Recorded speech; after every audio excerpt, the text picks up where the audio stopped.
السلام علیکم، welcome to knowledge کی دنیا۔ تو آج کی ویڈیو میں آپ کے ساتھ کچھ شیئر کر رہی ہوں۔ تو سٹارٹ کرتی ہوں اپنے کوڈ نمبر 1 سے۔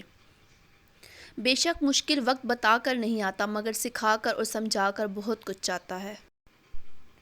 انسان ہمیشہ تکلیف میں ہی سیکھتا ہے، خوشی میں تو پچھلے سبق بھی بھول جاتے ہیں۔ جس مقام پر آ کر برداشت ختم ہو جاتی ہے، اسی مقام سے صبر شروع ہوتا ہے۔ ہم تکلیف کے جس مقام پر بھی ہوں، ہم سے آگے ضرور کچھ لوگ ہوتے ہیں۔ انہیں دیکھ کر ہمیں شکر کی لاٹھی تھام لینی چاہیے تاکہ راستہ سہولت سے کٹ سکے۔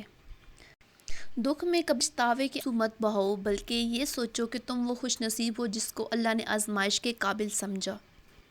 دکھ انسان کو یا تو ریت کی طرح ڈھا دیتا ہے یا پھر چٹان کی طرح کھردرا اور سخت دیتا ہے۔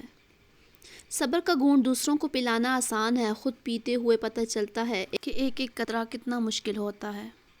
جس شخص کو اللہ کے ہر کام میں حکمت سمجھ آ جائے، وہ زندگی میں کسی بھی واقعے کے رونما ہونے پر شکوہ نہیں کرتا۔ صبر کے معنی یہ ہے کہ مشکل تو ہو لیکن وہ کسی سے بیان نہ کی جائے۔ صبر ایک ایسی سواری ہے جو اپنے سوار کو گرنے نہیں دیتی، نہ کسی کے قدموں میں نہ کسی کی نظروں میں۔ صبر کا دامن ہاتھ سے نہ چھوڑو، کیونکہ ہر کام آسان ہونے سے پہلے مشکل تھا۔ صبر سے رحمت کا انتظار کر، جو چیز تیرے لیے ہے وہ تیرے لیے ہی ہے اور دیر میں صرف حکمت پر مبنی ہوتی ہے۔ زندگی اس طرح بسر کرو کہ دیکھنے والے تمہارے درد پر افسوس کی بجائے تمہارے صبر پر رشک کریں۔ اللہ نے جو دیا ہے وہ اسی کا ہے اور جو کچھ لیا ہے وہ بھی اسی کا ہے، اور ہر چیز کی مدت مقرر ہے، بس صبر کرو۔ صبر وقت مانگتا ہے اور وقت صبر مانگتا ہے۔